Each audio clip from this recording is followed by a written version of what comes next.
Welcome to the Average Boston Sports Podcast.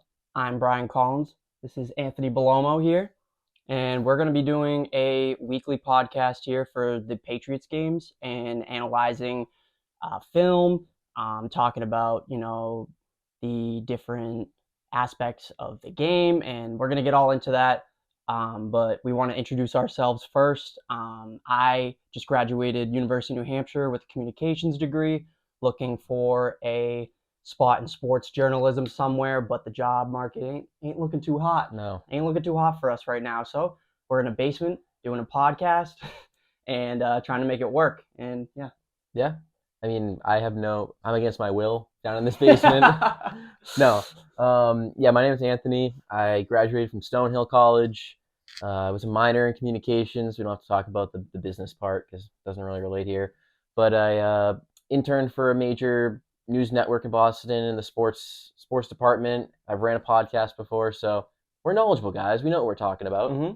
Yeah, we know how to run a failing podcast. Yeah. So we're here to run another failing podcast with you guys. With a failing football team. Exactly, because we're a perfect match. Because we can't score, we can't move the ball, we can't have any excitement anymore. I think that we just kind of, you go 20 years going to the playoffs every single year, winning 6 Super Bowls.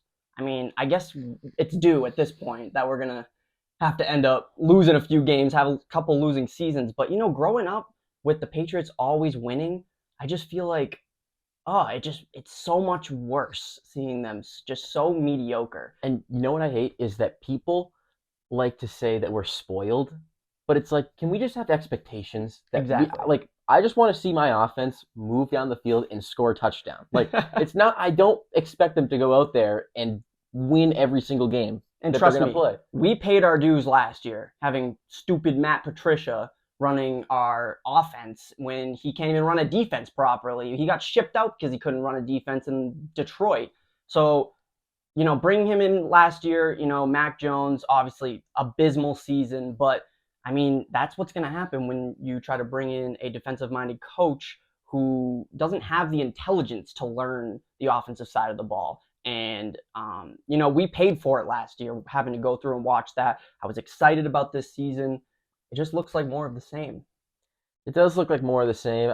I definitely think that there's more organization offensively. Mm-hmm. Like, I remember watching ESPN last year, and Dan Orlovsky broke it down really well at one point. There were 4 wide receivers lined up. All of them went down the field 20 yards before they made any sort of cut whatsoever or turned around towards the ball. Like, that is just basic elementary offense. Yeah. Like, that you can't just send everyone down the field unless you're just like throwing a Hail Mary at the end of the game. And it's like, it's not like we have a great offensive line either. And, there was a lot of I saw a lot of clips, open receivers down the field last year. Mac Jones missed them. You try to throw the ball 50 yards down the field when there's 350-pound dudes running straight at you like they're just running through like a paper wall. Mm-hmm. It was just so abysmal last year. This year, I mean, the offense, you got it right. It looks a lot more organized. It looks like a professional offense at least. Yes. But it just feels like, chipping away 7-8 yards. We're very good at getting 7 or 8 yard completions, but we can't pile them up in the same drive to move down the field. It seems like we always have a penalty that sets us back, a stupid turnover like Pop Douglas last night. But the Patriots just can't afford those little mistakes. I remember texting you and you saying that, and that just clicked in my head. We literally cannot afford a single mistake. You saw the Dolphins last night. They got a few holding penalties, and their drives weren't nullified. They still had a chance because they got Tyreek Hill and Jalen Waddle out there. And Tua, first of all, very impressive game by him. Very accurate with the ball. It was like before, I would say that last year, it was a lot more Waddle and Hill getting open and him just trying to put it in their vicinity. But last night, there was more zip on the ball from him last night than I ever remember him. And in precision, too. Yeah. That he was throwing the ball before the routes were even breaking, which is what Brady used to make famous all the top 5 offenses we had in the past, Brady was throwing to the receivers to get them open. He wasn't waiting for them to get open, which is something I still think Mac Jones is dealing with right now. Yeah. Needing that receiver open to make anything happen, and just not enough of those plays where you look at it and you're like, wow, he couldn't have put that in a better spot. And Tua had like 5 or 6 of those throws where you're like, wow, he put that in a spot where nobody else could get it. Not even Gonzalez, who had a great game last night. Yeah, and I mean, going off of what you said too, it's like going off the mistakes. The Patriots, every single drive, regardless of a mistake, it's a grind. It's so hard. Like every yard that they get on offense is difficult. Like nothing comes easy to them, regardless if it's a run up the middle, if it's just a slant. Like every yard is hard to get. So it's just like every little penalty, every mistake, it comes back to bite them, and it always seems to happen at the worst times. Exactly. And I feel like a lot of positives came from that second half of the game last night. Our offense looked like it was moving a lot smoother. Obviously our defense held up a bit after halftime, and we got some stops when we needed to. It's just the fact that like you said, there's just so many plays where you're just having to fight for these 1 or 2 yard gains, and eventually your offense is going to get tired, and it's just not an effective way to score points in the NFL. We don't have that guy that can take the top off the defense, get us a quick touchdown. When was the last time that you watched a Patriots game where the guy gets out there and runs a 50-yard post for a touchdown? It's not something that's even put into our offense. I feel like we're just constantly running short routes. Mac Jones, you have this option, or you're throwing it away. And he does not do a good job throwing it away. No, he doesn't. He always takes a sack. Yeah, I know. He never throws it away. His pocket awareness this year, I will give him credit, is looking a lot better. You're seeing him, like last night, making good plays, getting out of the pocket and still making good throws. There was a throw last night. I forget who. I think it was to Gesicki down the sideline. He rolled out left. He rolled out left, and cross body throws a beautiful ball. Yeah. Gesicki, he kept running and kept having a purpose towards that ball. That could be that play. That could be the play that you need to get a quick touchdown. And what are you doing? Really? Sorry. All right, start from the top. This guy. Episode 1, guys. All right. But stupid ads. Yeah, again, like we haven't seen any explosiveness from this offense. It's piss poor. It's boring, and I'm sick of it. I'm really sick of it. We need to get. It's been 2 weeks. It's been 2 weeks. Could we get like someone who has a little bit of speed or a little bit of that X factor? Like, Tua's got 2 of them. He's got Jalen Waddle and Tyreek Hill. Well, I think that can kind of segue to one of our first talking points is the Demario Douglas benching. Oh my God, yeah. He is one of the only guys on that team with breakaway speed, agility. Like anytime that he has the ball, it seems like he's making at least one guy miss. And then for him just to be taken out of the second half game plan altogether because of a fumble. I think you would remember a game back in, I think, 2017 versus the Eagles where Mr. Malcolm Butler was benched for the whole game. And then our defense allows 42 points to the Philadelphia Eagles. And Nick Foles. Yeah, and Nick Foles ended up winning a Super Bowl because of that decision. Premier quarterback. It's Hall of Famer. So, I mean, you got to tip your cap. Yeah, Big Dick Nick. I mean, come on.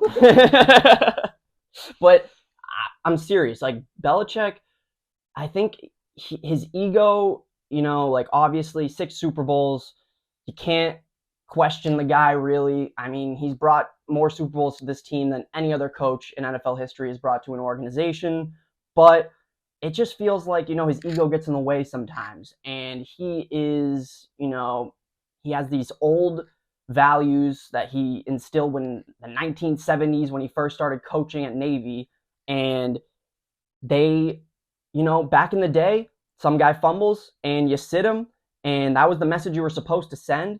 I feel like when you have an offense, again, that's lacking that playmaker, and you finally have one, you finally find a diamond in the rough in Pop Douglas, and you decide to bench him because he fumbled off of a defensive end coming from behind him where he couldn't even see it. It's not like it was an egregious fumble. It was a great hustle play. It's not like he was Bradley reaching Chubb for the end zone like Justin Jefferson on Thursday. Immediately when I saw that in my head, I was like, Belichick would bench that. He would have the audacity to bench Justin Yes, Jefferson in the second half. He would. And he does it to Pop Douglas. I don't think that fumble was egregious at all. I don't see how he holds on to the ball at all because Bradley Chubb is just straight up 280 pounds punching that ball out from behind. You don't even see it.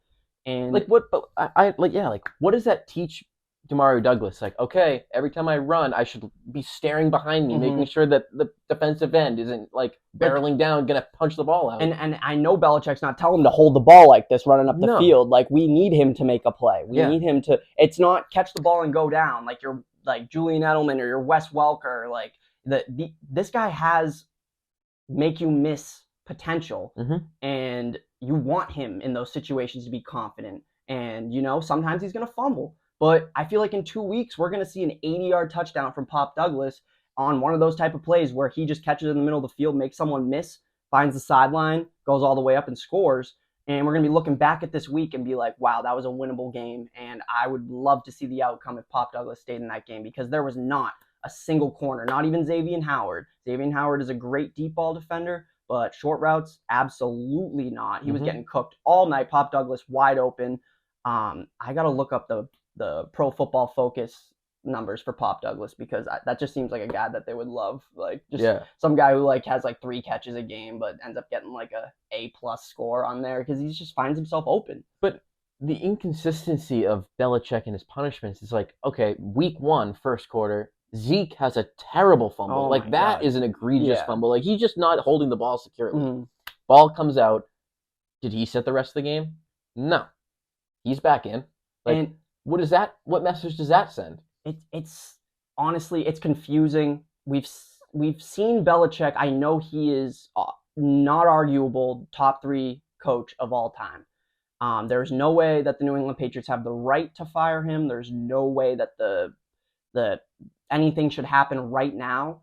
But you can look back at this entire Patriots stint, and there's so many situations that stand out where Bill Belichick lets his ego get in the way. Again, like when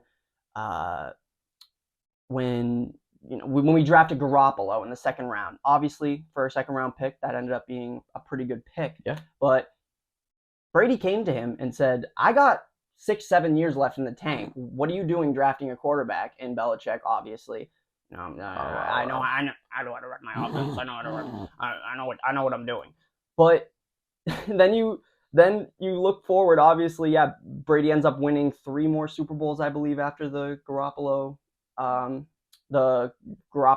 draft, and one including the one that he one in Tampa. Yeah, the one in Tampa, the one that we could have most definitely had a chance of winning if we kept him. But no, Cam Newton looked really sharp. He did. He looked like we could just slide him into that Brady role and be fine, because every time that guy threw, his shoulder cracked. You could hear it through the TV. Dude, he couldn't even throw a 5-yard out to save his life. It was abysmal. But again, you can't bench Pop in that situation.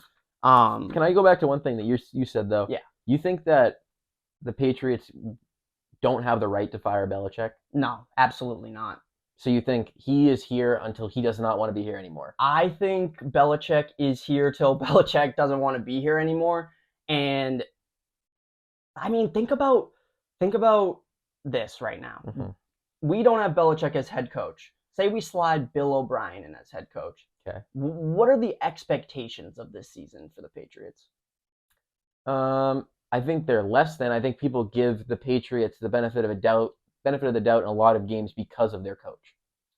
Exactly. So Belichick here, just like obviously last night, that amazing special teams formation where Schooler is coming off the edge and he uses the Miami offensive scheme against them, which I absolutely love. That was one of my favorite Patriots moments in the past couple of years. Yeah. It's been a drought. So a special teams play. Yes! Let's go! You can always count on Belichick to have some spark in his special teams calls. But, I think you take Belichick out of there. I think Belichick runs a very good bend, don't break defense that, I feel like a lot of teams are starting to get like easy starts on us, get up 10, 13 points, but towards the end of the second half, you see that defense slow the offense down more and more and more as the game progresses, and that was when Brady would step up and carry the offense to a win.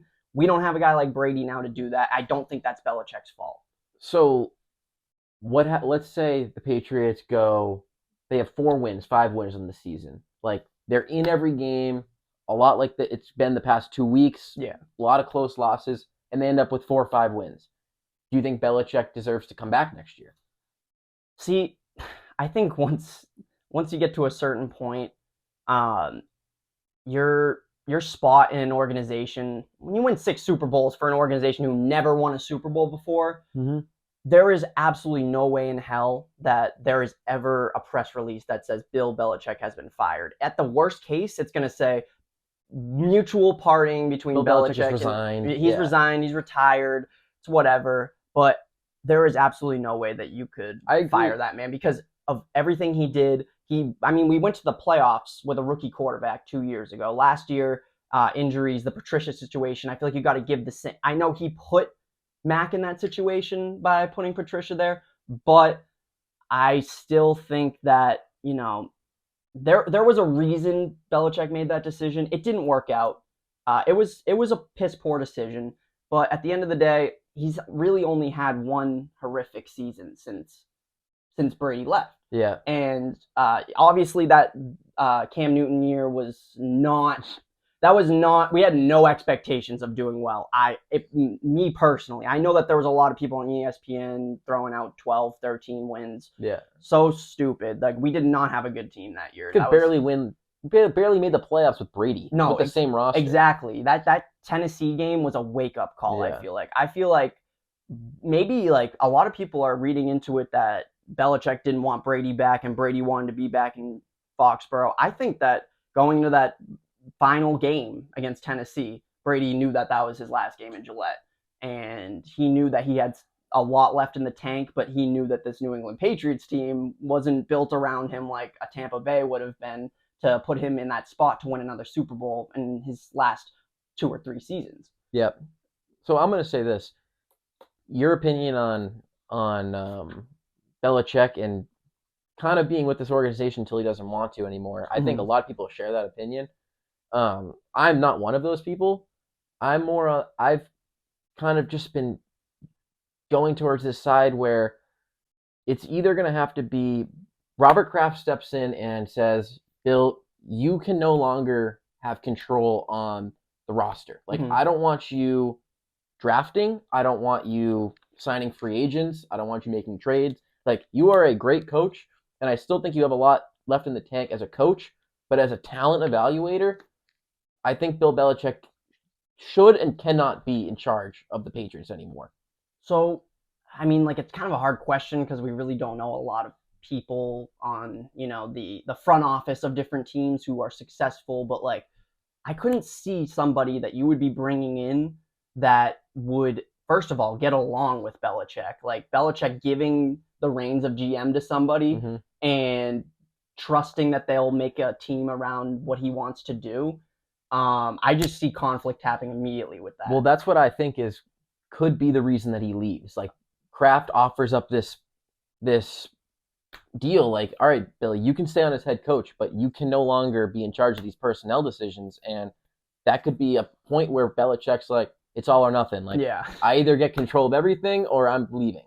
And at that point, like, I think we can look back now and say that for the past 2 seasons, Bill Belichick has not equipped this Patriots team with enough talent to win at all, especially at the wide receiver position. Like, watching last night's game against Miami, it was clear that the offensive playmakers of Miami was the difference in the game. And the Patriots don't have any. And, I went back last night and I was thinking, name me the top 3 wide receivers that you think the Patriots have had over the past 20 years. We got Wes Welker. Okay. Randy Moss. Yep. And I'd give it to Edelman. Okay. If you're saying wide receivers, right? Yes. Okay. Yeah, Edelman. Okay. That was my 3, except I was on the fence between Welker and Troy Brown because I think Troy Brown had a good career. Yeah, you you gotta go back and look at those Wes Welker seasons, Yeah. man. Some of those All Pro seasons he had were insane. Yes. Insane. Okay, I'll give you that. But Troy Brown was utility man to the max. Yeah. Man. Loved him. But so I went back and I was thinking, okay, those are the top 3 wide receivers Patriots have had, right? Did Bill Belichick give up a lot for those guys? No. Randy Moss, what did he give up for him? A 4th round pick? Yeah. A 4th round pick. He was damaged goods with the Vikings or the Raiders. The Raiders. He had 2 horrible seasons with the Raiders. They wanted him gone. They were giving him away, right? Edelman never was supposed to be the guy that he was. Undrafted. He was a quarterback. Quarterback from Kent State. So it might as well be Malik Cunningham. No, like coming literally. out of college. But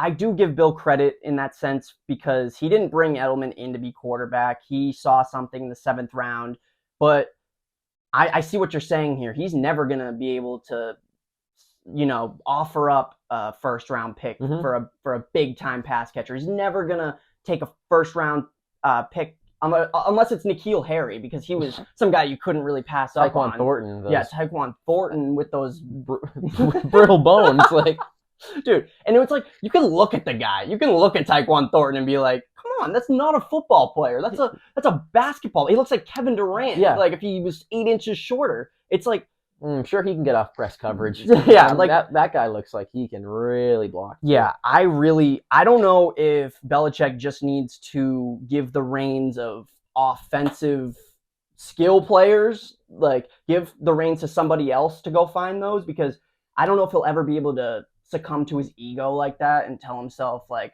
oh yeah, like I'm not good at that. I'm not good at finding like superstar talent for our offense, so I'll give it to somebody else. No, he's not going to say that. He thinks he's tough shit. He thinks he won 6 Super Bowls. I'd feel like I was tough shit too. But it's evident that, his older style of coaching for defense still works, but on the offensive side of the ball, he is little to no impact, and he looks for players that have the similar kind of like qualities that you would want in a team in the early 2000s, like a Devontae Parker. He probably would have been great in the early Patriot years, right? Like strong, dependable, like not dependable actually, strong. Can get down the field and get contested catches, no speed whatsoever, right?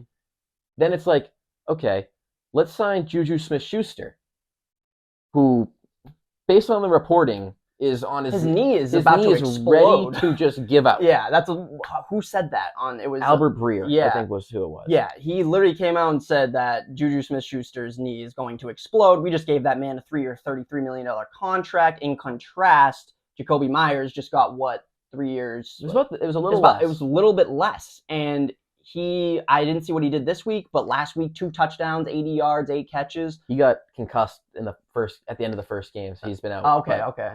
But yeah, like, see, you could have just brought back Jacoby Myers. Like, him and Mac clearly had a good connection. And you must have known about the knee of Juju Smith-Schuster. I mean, I'd hope they'd have a doctor look at it, or... I mean, he was questionable with that knee in the Super Bowl. That was like the big talk about him going into that Super Bowl. Definitely should have been the first thing they looked into before signing him to a contract. And he just does not look right. At all. It just looks like he's there. It's like he already was Juju Smith-Schuster, and he's making $33 million because of what he did in Pittsburgh before his injury. And yeah, that Juju Smith-Schuster was electric. And across from Antonio Brown, obviously when there's 3 guys having to guard prime Antonio Brown, you're going to find yourself open and have a good 1,000-yard season. But Juju Smith-Schuster has not done anything since that Pittsburgh season with Antonio Brown.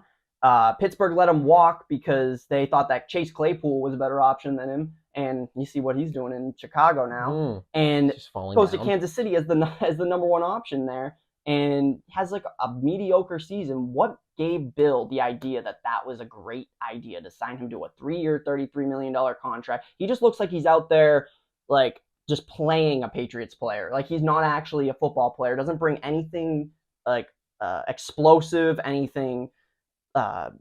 Like that, nothing he does on the field makes you look at him and go, oh, he's really good at that. Like, good thing we have him for that. No, he just runs. Like, but all the talk was like, oh, he's gonna come in, he's gonna be the slot guy. Like, he's gonna get open, he's gonna be max safety blanket. No, yeah, The guy can't get open. No, he can't get open in the slot, which is like what the slot position is You all need to about. be able to Yeah. get open. You need to be able to get open. That's all you need to do. You don't need to be a burner. You just need to be quick. 5 steps open. Yeah, and we got Pop Douglas here. 6th-round pick, Pop Douglas, and he is looking like he's worth a 3-year, $33 million contract. But ass on the bench because he fumbled. But then it's like, okay, Juju Smith-Schuster, you obviously are not. Your knee is not healthy. You should not be out there. Like, it's frustrating. But then Pop Douglas sits down, and they have Juju running routes that Pop Douglas would be running, like these bubble screens that he's supposed to then take up the field. God. It's like, why are you giving the ball to the guy with the bad knee? 2nd and long, we're throwing screen. I think it was actually Devontae Parker who got that screen. And 2nd and long, we just got a holding penalty. We definitely need 10 to 15 yards to make it 3rd and manageable because Mac Jones is not going to, 3rd down, Miami's going to send the blitz. And Mac Jones, obviously, the pocket presence thing, he's getting a lot better at, but still not an amazing, improviser in an offense. And so you need to set up 3rd and short, and Devontae Parker screen on 2nd and long is what you do. And it ends up getting like 2 yards, I believe. But yeah, Devontae Parker is not a playmaker like that. You signed him to go down the field and catch contested balls, which I think is the dumbest thing in the world to sign somebody to just go up and catch contested balls. Why are we throwing contested balls? He also stinks at that too, because that pick that Mac threw to him, he gave up. No, he was letting Xavier Howard like box him out like a basketball player, push him out to the sideline. Even if he touched the ball, the ref threw his hat at that point. Touches that ball, that's illegal touching on him anyways. So Xavier Howard gets a free pick right there. Great to keep his feet in. Great, amazing play. But yeah, that was just like, what are we doing? But like, it's just frustrating. It's like this offense just feels so pieced together with like duct tape and like here's a piece of gum. Like there's just nothing. The pieces don't fit together at all. And you would think like, going into this season, I was sure that our running attack would be the primary focus of this offense. Ramondre Stevenson, no question, hands down, top 10 running back in the league right now. He's the best offensive player on the team. He's the best offensive player on the team by a long shot. Ramondre Stevenson is very, very good. If we had a wide receiver as talented as Ramondre Stevenson as a runner, we would be in great shape. But last night, Miami's interior stood up against Ramondre Stevenson. 15 rushes, only why did I write 5 yards? He did not get 5 yards. It was 50. It was 50 yards. It was 50 yards. It was 5. Yeah. That would have been, honestly, the way I was watching it, it seemed like he had 5 yards. Yeah. But 3 yards per carry the entire night. You saw the Chargers a week ago with Joshua Kelly and Austin Eckler, who's not your typical running back who he's like a receiving back. He's a receiving back, and he had over 100 yards rushing. They completely tore him up with big rushing plays. That's why they scored 34 points against that team. They gave up over 200 rushing yards last week. And why are we struggling so hard against Miami to get anything going? It seemed like when the inside zone play that was working pretty well against Philly last week wasn't hitting, it seemed like they were like, whatever, that's fine. 3rd and 1, we're just going to throw a pitch out to Ramondre Stevenson and see what happens. Like, no, like we need to have like structured running offense surrounded by Ramondre Stevenson because he is our best offensive player. Yep. And you see guys like Mike McDaniel and Kyle Shanahan who can just draw up amazing run plays that like get their running back untouched, like that Mostert play at the end of the game. Perfect play. I know the Patriots defense was probably a bit like dissatisfied with the way that the offensive side of the ball went out there, and Gonzalez gets the pick. Yeah. Then they go 3 and out. Yeah. And then they're right back on the field. And no, exactly. Like you go out there, you're like, there's not really a lot of motivation here. Like we just got you guys. We got you guys the turnover for the game. That was like when Jalen Hurts last week fumbled and we got that ball in the red zone. That was just like them giving us the game. They were literally, here you go. Here you go. Here's your chance. Horn, again, leads the team with 9 targets, and he only got 4 catches for 29 yards. After a big week 1 performance, how disappointed are you with Bourne last night? I thought Yeah, it's tough because it's like he has that one play down the left sideline where he kind of goes on with just like one hand. Like Yeah. it was kind of a lazy attempt at the catch. It's like That was a great ball by Mac. it was Yeah. probably one of his best throws of the Yeah. night. Honestly, it was on the money. Hmm. But it's tough. It's like you can see what Kendrick Bourne can do, Hmm. but he's just inconsistent. It's like he could be the best wide receiver on this team Hmm. week in week out. He has the He talent. has the He talent is for the it. only guy that like physically stands out while also at the same time showing it in the games. Yeah, Like you see Devontae Parker, that looks like a defensive end. Like he's huge, yeah, and you go out there and he's just running clunky down the sideline, yeah. just trying to go and jump for a catch. And it's like you see Bourne making guys miss. You see Bourne. He has great route. He's a great route runner. Yeah, He's improved a lot. yeah, the yards after catch is amazing from him too. You could see the smart instincts he had from week one. There was a route where he had the option to either go right or left, and he sold it right Mhm. because he felt the safety creeping over this way, comes back left, and gets a nice little over the shoulder catch. I see a lot of boom coming from Kendrick Bourne.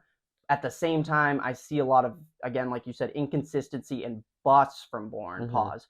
And so I just think that, if that's our guy, if that's going to be our number one option, and we have to rely on Kendrick Bourne to be a wide receiver one on a playoff contending team, because with that What a laugh. with that Rodgers injury, the Patriots step in as even more favorable playoff contender, and you come out there with Miami, and your number one wide receiver looks like he's a third string wide receiver, fourth string wide receiver for the other team, because they have River Craycraft out there running better routes than any of our Braxton guys. Berrios. Braxton Berrios, the guy we had 3 years ago returning punts for us, the new Julian Edelman, just Yeah. because he's a white short receiver, comes out there and he's just dominating us. Yeah. Like first of all, props to him. I love Braxton Berrios. There was a few moments in New England that were very memorable with him here, but it hurts to see him come into the division. I never thought, and if you asked me 3 years ago, that Braxton Berrios was going to have a significant impact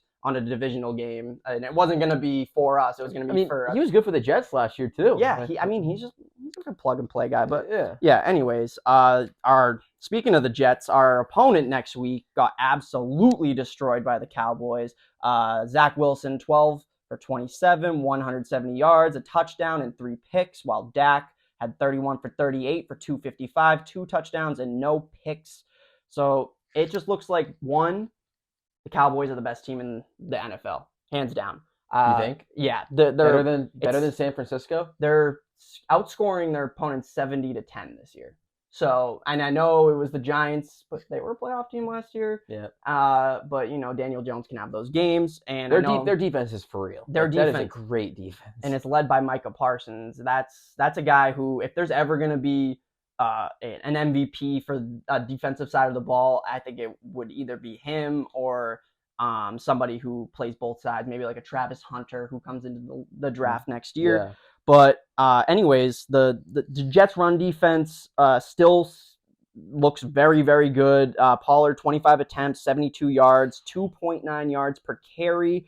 And Pollard is, I think, better than Ramondre Stevenson, and I think that the Cowboys line is far better in a run game for the Cowboys than our New England run game and our offensive line is. So don't even think about, if you can't run against Miami, don't even think about trying to run against New York next week. What do you want to see from the Patriots next week? What do you think is going to be the key to winning that game? Because it's going to be a defensive showdown. I mean, they're going to have to get creative. Mm-hmm. Again, it's going to have to be a lot of these little just short throws. It's like, Mac Jones is throwing the ball like 94 times this season in 2 games. Crazy.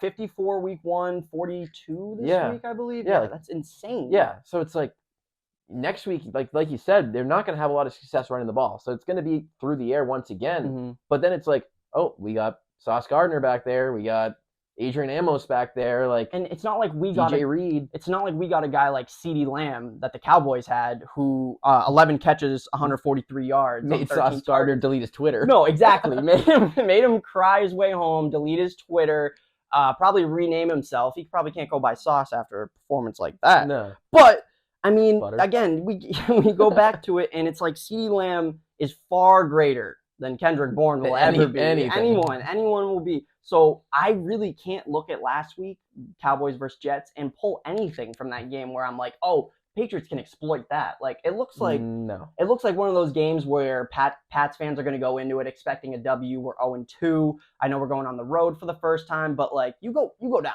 0-3, and it's like, ooh, we gotta. And then you have the Cowboys the next week. No, yeah. So it's like you basically write 0-4 down. Yeah, no, to start the exactly. season. And so you start 0-4. That's when things start to derail. You lose the locker room.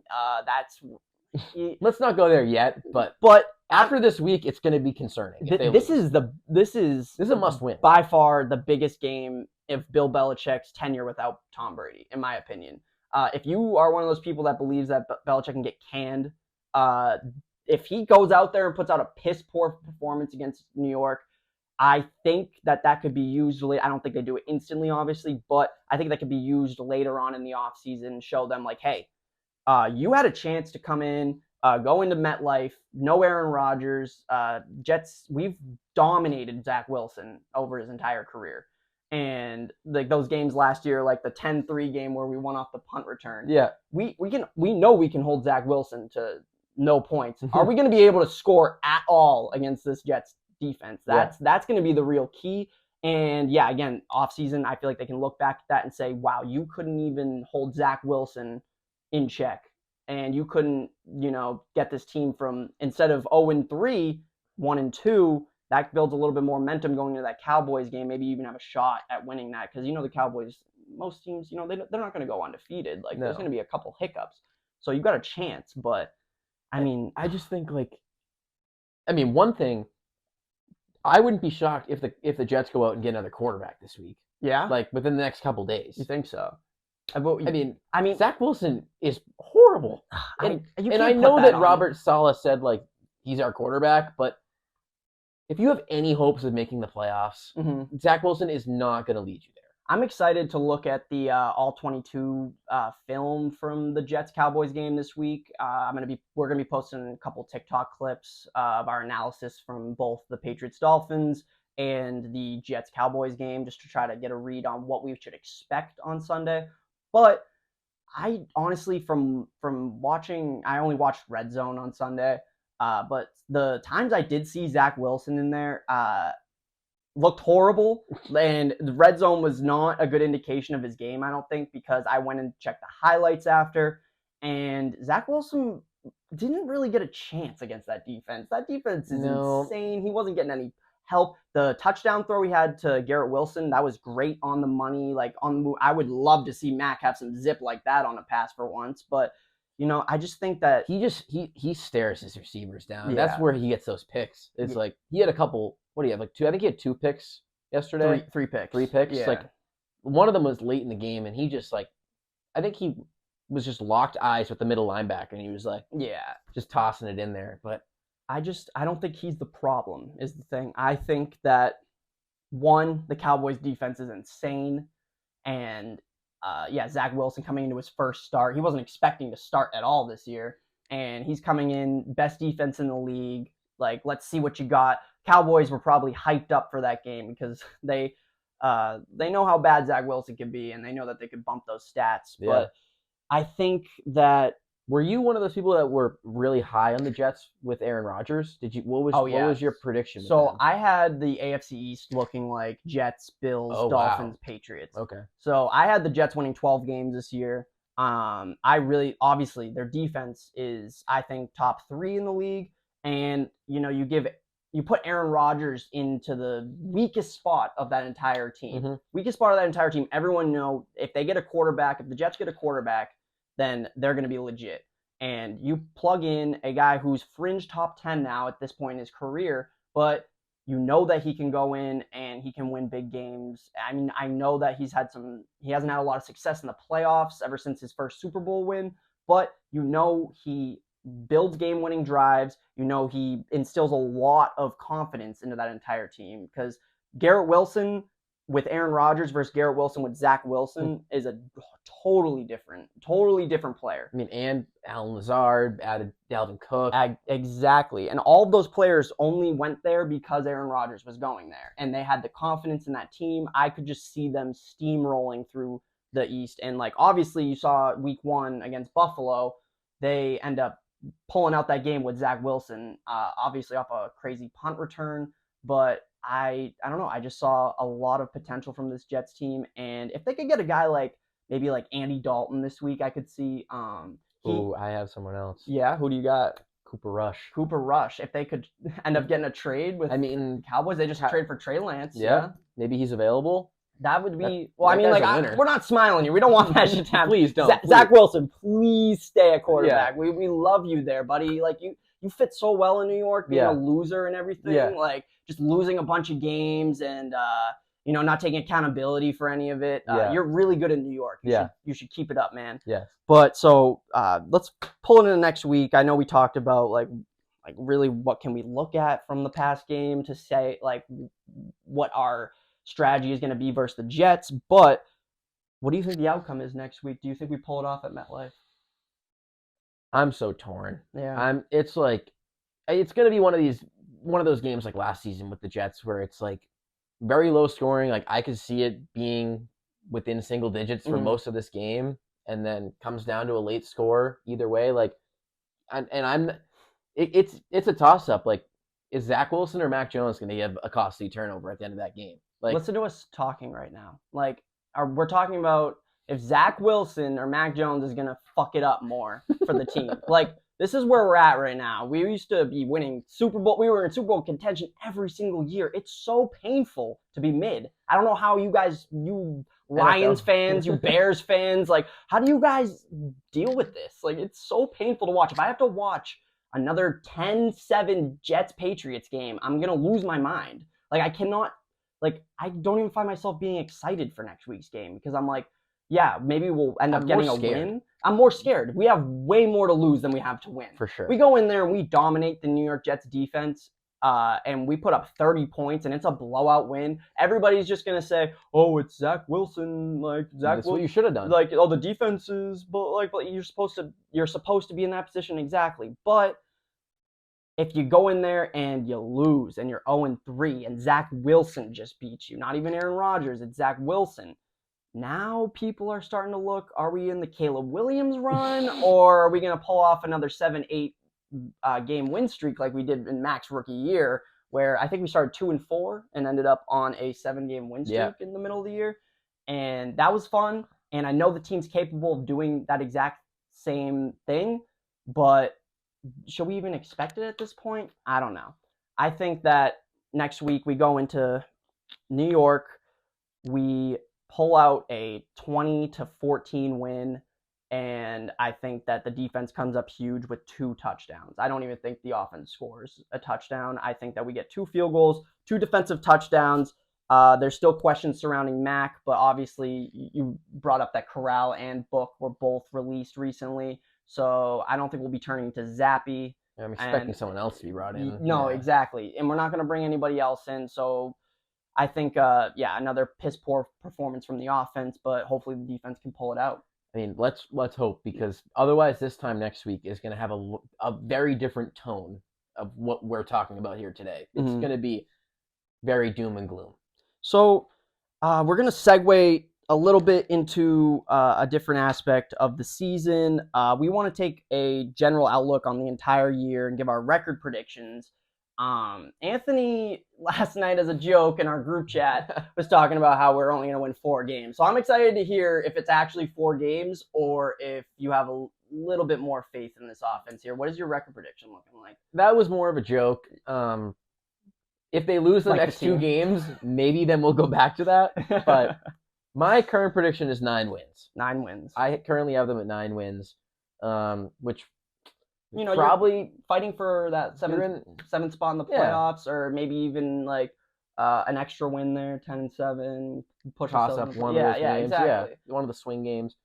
Yeah, that's where I have them. Like, a lot of these games, it's like it's tough.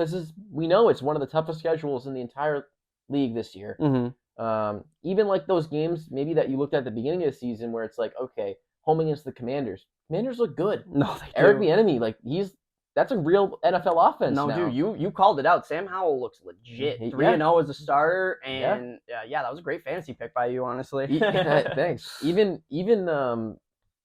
I know that they lost last week in a heartbreaking fashion, but like Denver looks better than they were last season. Mhm. Like that's not an easy win. The Chargers, they're still a good team, even they're 0-2, even though they're 0-2. Yeah, but we own the Chargers, though. We do own the Chargers. Yeah, like it's not even if Brandon Staley's still coaching the Chargers by the time, but if he survives till week 12, yeah, Bill Belichick's gonna run circles around him. I'm interested in hearing your take on the division. So we have 2 games with the Bills, we have 2 games with the Jets, and 1 more game with the Dolphins. How do you see the Patriots' record looking in the AFC East? I mean, I think Miami just has our number. Like I have Miami beating us the next time too, Me too. later in the season. Yeah. We never win in Miami. We do. And Tua doesn't. Bill can't beat Tua. No, I know, right? Who would have thought that would be the guy that Bill Belichick is Tua's son right now? He is. He's baby food. The Jets. It's tough. I could see a toss-up game. I could see them going 1-1 there, and then I was thinking 1-1 with the Bills, but it's like now after seeing what they just did to the Raiders this week, that offense looked good again. Like and even if we split 1-1, one of those games is going to be like 47-5. Yeah, it's going to just be like some horrible score that just is demoralizing to our team and like makes me rethink my choices right now. Like, I mean, I could be. Hop on the Lions? I could be a Buccaneers. I could be a Buccaneers fan. They're 2-0. Let's go Baker. Let's go Baker. Ride the Baker train. But yeah, I got them a little bit better. I got them at 10-7.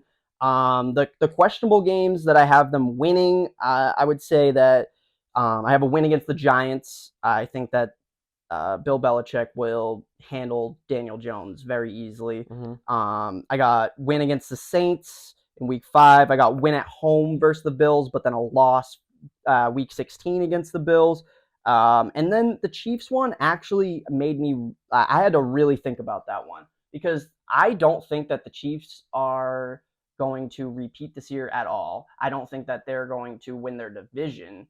And really? I don't think they're going to win their division. I see Who do you have winning that division? I have the Broncos making a surge late in the season. I think they need some time. But after watching that game yesterday, the defense ended up choking it away. But I think give Russell Wilson and Sean Payton a few weeks, and they got a pretty easy schedule, it looks like. I think they can make some noise, and I think that finally someone dethrones the Chiefs in the AFC West. Okay. But yeah, 10-7. I mean, like we're both predicting mid, I guess, and we're not expecting any playoff wins, right? I mean, if we get to the playoffs, I'll be pleasantly surprised. Yeah, if we end up like matched up against like some clear pretender, like if it's like the Chargers. Yeah, like the Chargers. Go to the wild card against the Chargers. No, exactly, but they won't find themselves in the wild card. Brandon Staley is horrible. I fucking hate that guy. One game that I was curious, what do you think about that Colts game in Germany? Oh, I didn't even know it was in Germany. Yeah, it's a 9:30 start to the game. Do you think is that a trap? I think so. Barring that Anthony Richardson's healthy and he's in that game, we have always been horrible against running quarterbacks. Yeah. Like, we cannot stop a running quarterback. Bill refuses to use a spy because I've heard him, I heard a quote from him a few years ago. It was like, oh, why didn't you spy Lamar Jackson in that Ravens game where they completely destroyed us in the regular season? The boogeyman. The boogeyman. Yeah, exactly. And he like came out and he was like, yeah, the spy is basically a waste of a defender is what he's saying in the passing game, because if you're sitting back waiting for the quarterback to run and he never runs, that defender could have been elsewhere helping out the pass game. And obviously that game, Lamar Jackson was carving us up.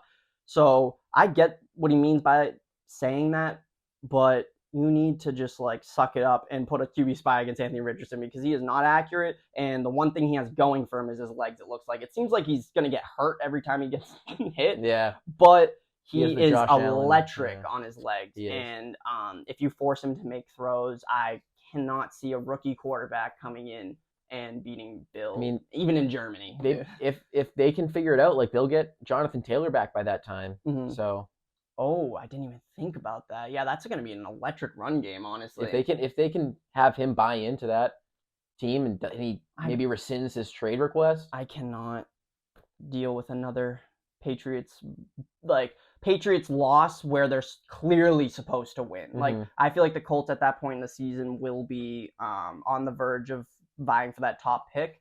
And, you know, if we go into Germany and we end up shitting the bed and losing to the Colts after like a couple good wins, maybe we break off a few wins, Saints, Raiders, Bills, Dolphins, Commanders right before that. Maybe we break off 4 or 5 wins out of that. And we go into that, and that's just a demoralizing loss. That's what happened. The Colts ended that long win streak in 21. Yeah, they had that. Yeah, exactly. They had that night game and ended that whole run. Mac Jones. It was a good comeback. I remember he came back, and it ended up being close, but we ended up, not sealing the deal like these past couple games, which is like repeat over and over and over again. I texted what I think it was in our group chat. Yeah, and I was like, I know the script.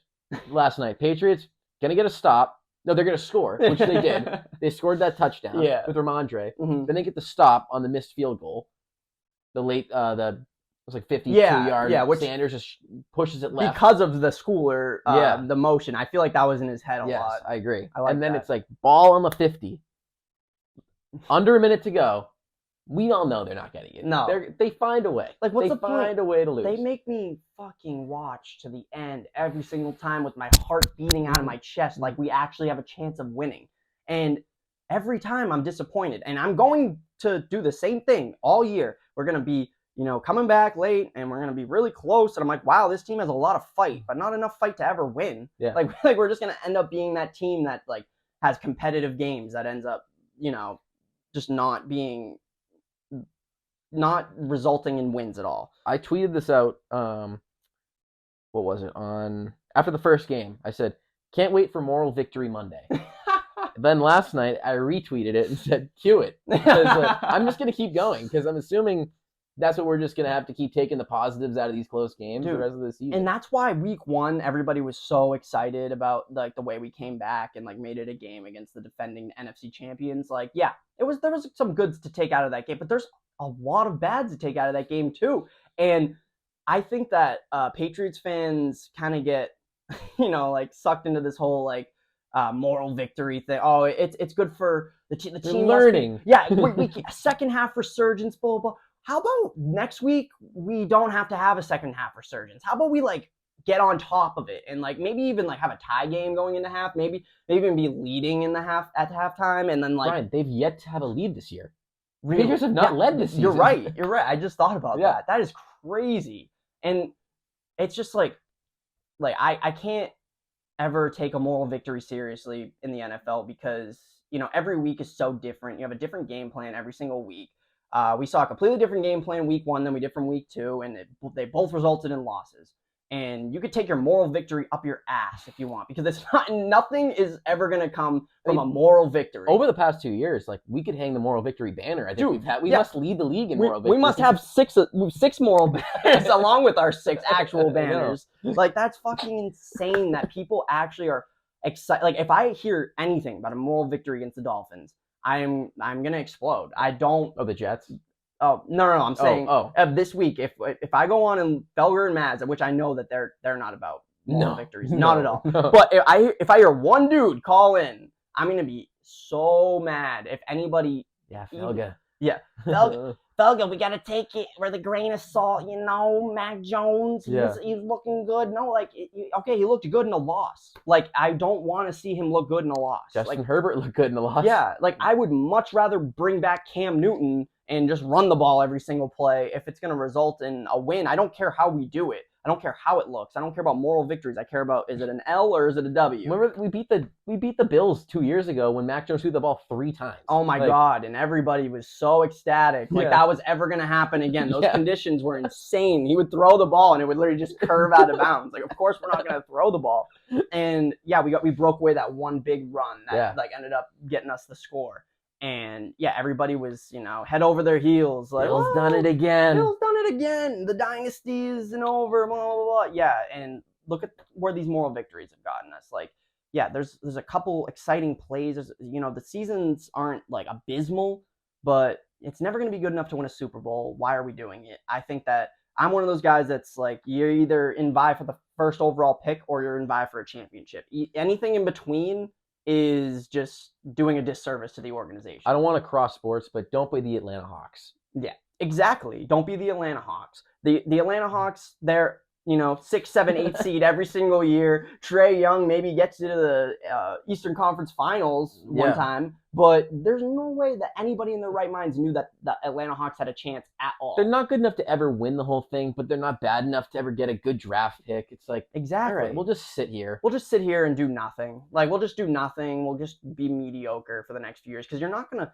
I know the NFL draft's a little bit different, whether it's deeper talent because there's so many different positions, but I feel like until like either Mac just completely falls off and this offense looks horrid and we end up losing 7, 8 games in a row, I don't see myself being excited about this season at all. I would much rather us go out there and lose 8 games and I'm on the same way. 0-8 and be vying for that Caleb Williams pick. I mean, there are 6 real quarterbacks coming out of this draft. Yeah, like this is a deep first round quarterback draft. Yeah, you could even argue Sanders, 7 like, or he's worked his way up because he's the 7th. That like if he still keeps playing the way he is right now, and he's gonna be. I saw Deion Sanders the other day say like my son might leave. Like the way he's playing, he might end up leaving me for like next year. We don't have him next year if he's playing this well.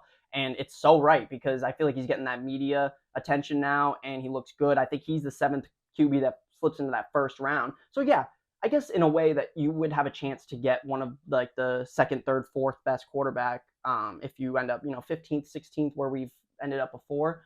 But honestly, you're not going to get me excited about a draft unless we're picking top 5, and that's going to have to be an abysmal season. Or Marvin Harrison Jr. falls to like 9, and you can scoop him. No, my God, if we could just get one dynamic receiver, like you said, like actually spend a top talent or a top like useful pick.